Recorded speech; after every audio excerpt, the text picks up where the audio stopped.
Star Wars The Clone Wars has ended on the highest note imaginable. The Siege of Mandalore is an absolute treat that not only delivers everything I love about The Clone Wars, but manages to raise the bar with the best episodes of the series. My reviews for this season so far have been a pretty even balance between praise and critique, but it's seriously difficult to find anything to critique here, so I'll warn you up front that this will be about 99% praise. I don't swear in my videos generally, but the first thing I wrote in my notes after watching the first episode was holy f***. I was that blown away. Going into the first episode of the arc, I had some mixed emotions. I had been waiting for this for a long time, so of course I was excited, but it was also bittersweet. Over the past several months, I've rewatched the major arcs of the series, so even before the new season debuted, I had been living with the show again for a while. It hit me for the first time as I was starting this episode that this was the beginning of the true end. I don't know if we'll ever see another Star Wars animated series in this mold, so I went in wanting to savor it. In terms of expectations, I was hopeful because I knew that this was an endgame that had been in the making for a long time. The show really delivers when they bring their A-game, and if there was ever a safe bet for their A-game, it was this finale arc. Yet at the same time, I didn't love the last two arcs, so I was trying to keep my expectations in check, and brace for the possibility of this one being a little bit slow as it got going. That turned out to be unnecessary because they hit the ground running. This was beyond A-game. This was A+ game in every regard. I love the way that this episode set itself apart from the rest of the series with its intro. I'm so accustomed to that familiar flare of horns the series' theme kicks in that when the more subdued music and the Lucasfilm Limited logo came on screen, I was taken aback and thought to myself, oh, this really is going to be different. And it was. Right away it feels more cinematic than anything they've done before. Aesthetically, it looks better than ever in terms of the character models, textures, animation, lighting, effects, and the cinematography. The opening scene sets a great tone as Obi-Wan and Anakin are both given crowd-pleasing introductions rather than simply showing up the way that they would in a typical episode. Anakin's reunion with Ahsoka was emotionally satisfying in a bittersweet way. I really loved the way they played it. Right from the moment Anakin sees her, it's clear how much he has missed her. It was touching to see his expression of brotherly protectiveness and concern when he asked her, "Are you okay?" Ahsoka was very mission-focused, but I feel like in addition to her urgency, she intentionally fights back her instinct to fall back into her old rapport with Anakin because she knows that she can't go back to her old life. If she lets herself feel that closeness again, it will be painful to leave it. But then Anakin manages to break down her defenses by showing her how much he and the 501st still respect and care about her. My heart melted when I saw how moved Ahsoka was upon seeing the helmets painted in tribute to her and that Anakin had saved her lightsabers. Knowing that this was their final meeting as friends, I found myself wanting to hold on to that moment. It's played so perfectly and really tugs at the heartstrings to see these characters back in each other's lives so briefly before losing each other again. The icing on the cake is that they once again recreated the shot of Ahsoka leaving the Jedi Order, so that there is this visual link between three of the most significant moments between these characters. That is how you nail a scene. As Ahsoka and Anakin head out to their respective missions, we transition from this quiet, intimate material to utter badassery. The mid-air battle as Ahsoka descended into Mandalore is one of the coolest Star Wars action sequences I've ever seen. The sequence had me literally pumping my fist and silently cheering at the showcase of Ahsoka's awesome prowess. It's a wonderfully inventive, thrilling, and original spectacle. Even after they move beyond what was clearly the primary set piece of the episode, they maintain a great level of quality to the action sequences that keeps the energy high. When the episode ended with Ahsoka cornered by Maul and his forces, I could not wait to see what happened next. The bar had been raised, and this first episode made it clear that this arc was going to be an incredible ride. Starting part 2, more so than ever, it really felt like watching the next scene in a movie. We got the title, but there was no recap, and it picked up the moment we left off, which helped to communicate that this is all more closely tied together as a single story than any previous arc. The exceptionally high level of quality is maintained for the entirety of the arc, so there are no issues of weak links, progression, focus, or flow like there were with the previous two arcs. This episode further cements Maul as an incredible, fascinating villain. I love the whole voice cast, but Sam Witwer does an especially awesome job here bringing Maul to life with an amazing amount of charisma and range. Based on Maul's line about expecting Kenobi, I thought that if he had an unknown scheme, it was driven by that vendetta.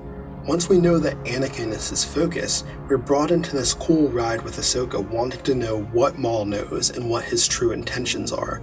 I was on the edge of my seat, waiting to see just how close Ahsoka would get to the truth. Going into the confrontation, I love the visual of Maul sitting casually on the throne waiting, a step ahead of Ahsoka and the others. They very smartly positioned Jesse in the same place where Maul held Satine, which creates a sense of foreboding. Then, when we think we have an idea of what's about to go down, the apparent villain subverts our expectations by letting the hostage go so that the hero will listen to what he has to say.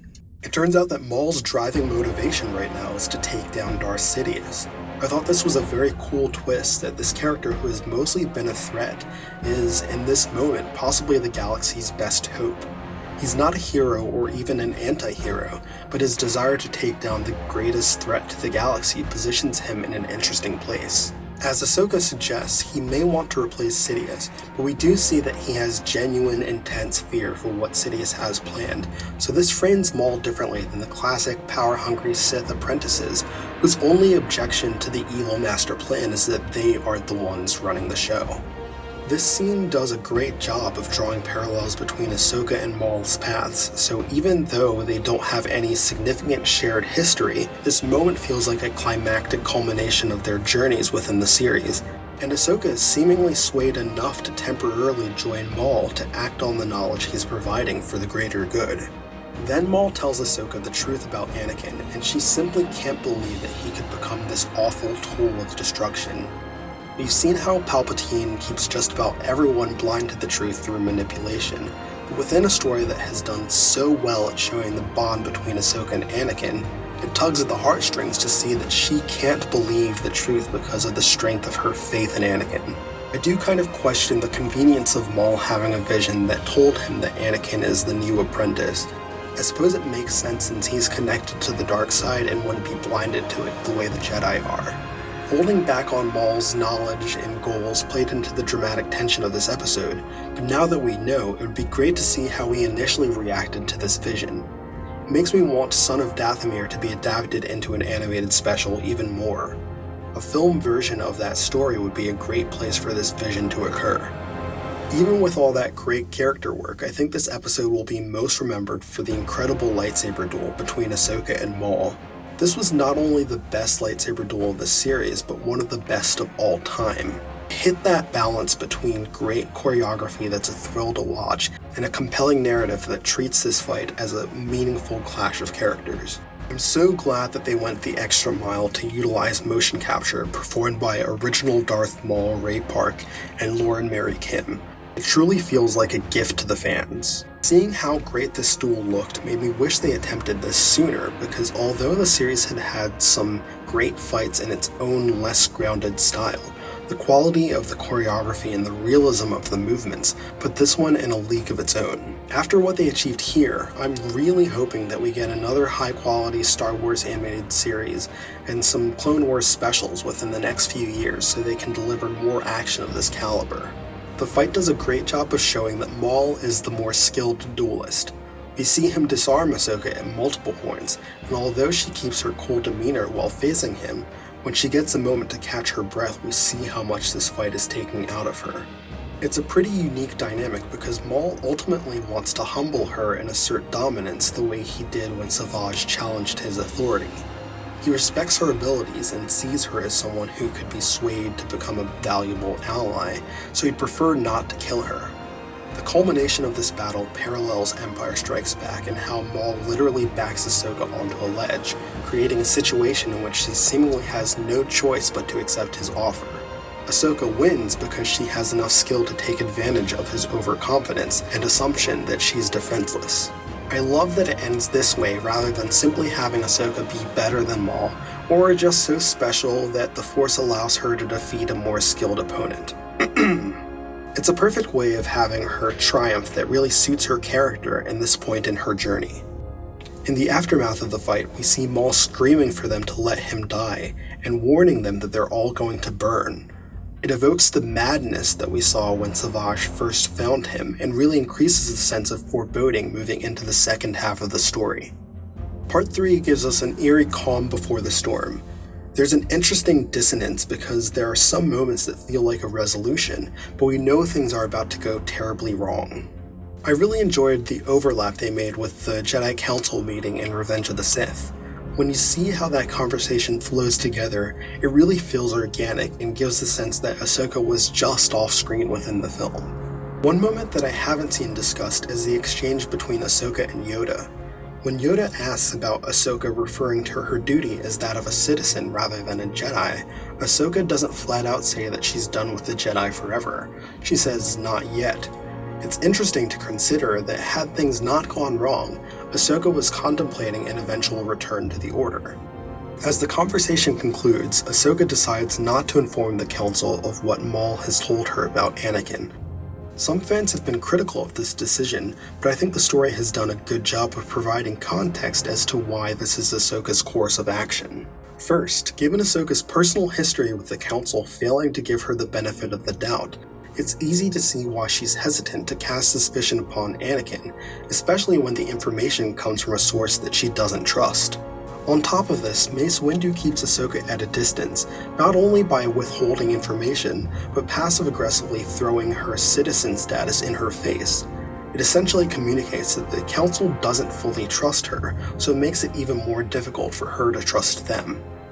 We see that she has shared this information with Rex and that she was attempting to tell Anakin directly, so we know that Ahsoka trusts the people who have proven to her that they can be trusted. The fact that the Jedi Council does not inspire that faith is indicative of their failings.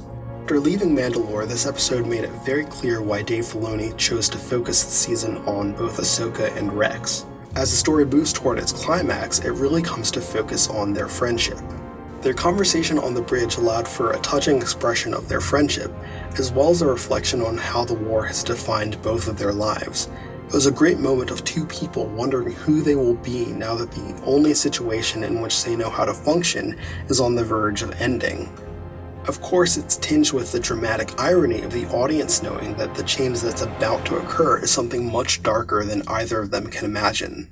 As the Revenge of the Sith audio kicks in, and both Ahsoka and Maul sense the disturbance in the Force, it's clear that we're about to experience a tectonic shift.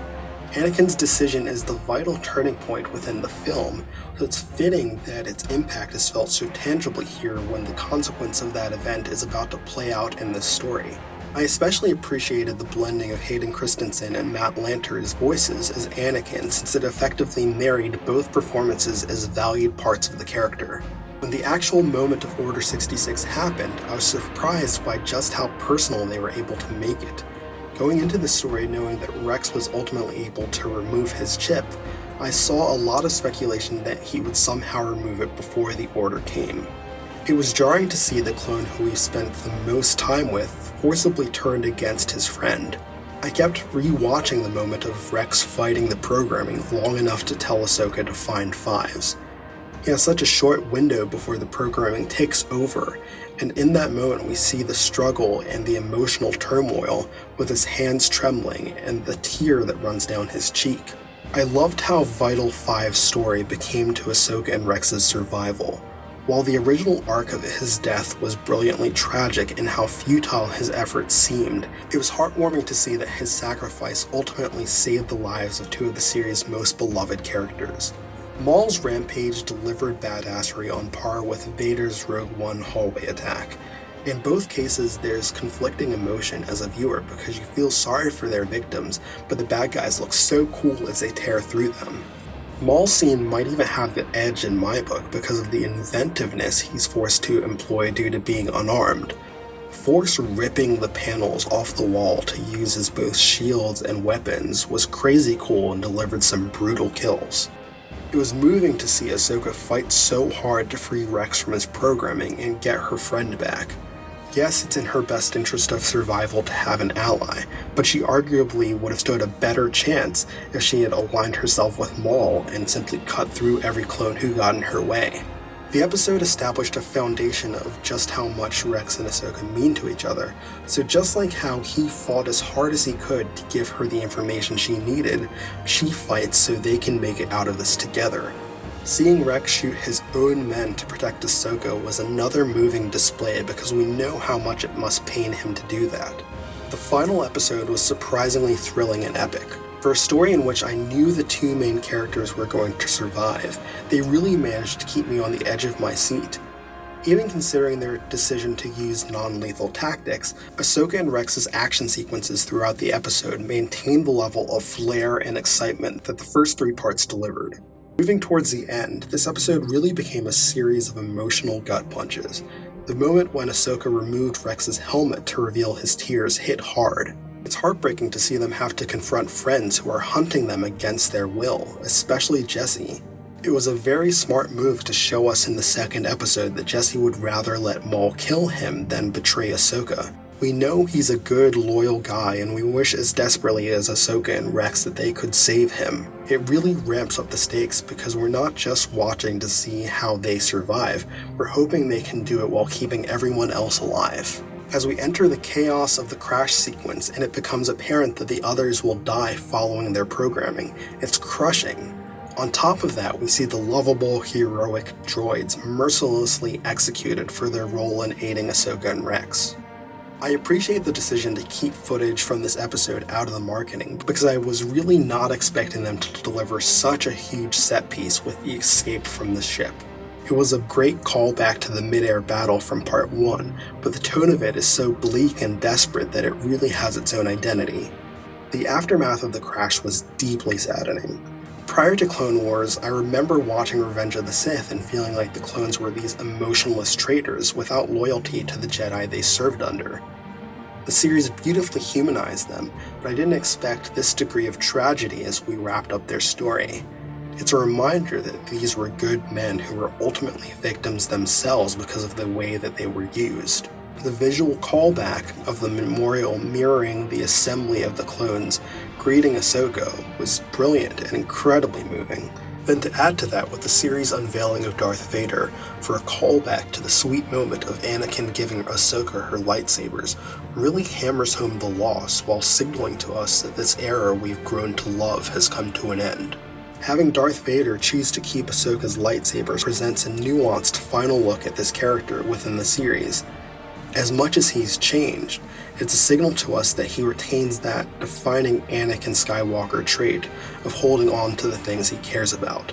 Going into this episode, I was really hoping for a closing montage of our characters headed into the next chapters of their lives, set to Obi-Wan's recorded warning to the surviving Jedi. I thought that would have been the best way to pull a somewhat happy ending out of a tragic story by looking toward the hope of the future and handing the narrative off to both A New Hope and Star Wars Rebels. What we got instead was mournful. It's not the ending that I was necessarily hoping for, but I still love and respect it. The show has pushed boundaries throughout its run, as non-fans wrote it off under the assumption that it was some juvenile kids show. It's fitting that in its final moments, the show doesn't make an effort to comfort us and tell us, remember, it will be okay eventually. It has the courage to respect its viewers of all ages enough to let us be sad. This era of Star Wars and this particular story of the Clone Wars end in tragedy, and we're left to reflect on that. It's heartbreaking, it's haunting, but it's also beautiful. I'm so grateful that the team behind the series got the opportunity to tell this finale arc. It's more emotionally powerful and thrilling than I could have imagined, and the kind of ending that really elevates the entirety of what came before it. As I said before, this is beyond what I previously considered to be their A-game, so this arc gets an A+ from me. I'd like to say a big thank you to the cast and crew behind the series, and to the fans who continued campaigning to bring it back long after I had given up. You've all done great work and should be very proud. That concludes my review for the Siege of Mandalore, but I'd love to hear what other people thought about this finale and the season as a whole now that it's complete. While the series has concluded, I do plan on making more Clone Wars videos in the future and more videos on Star Wars in general, so stay tuned for that. Thank you very much for watching, and if you liked what you saw, please like, comment, subscribe, and tune in next time.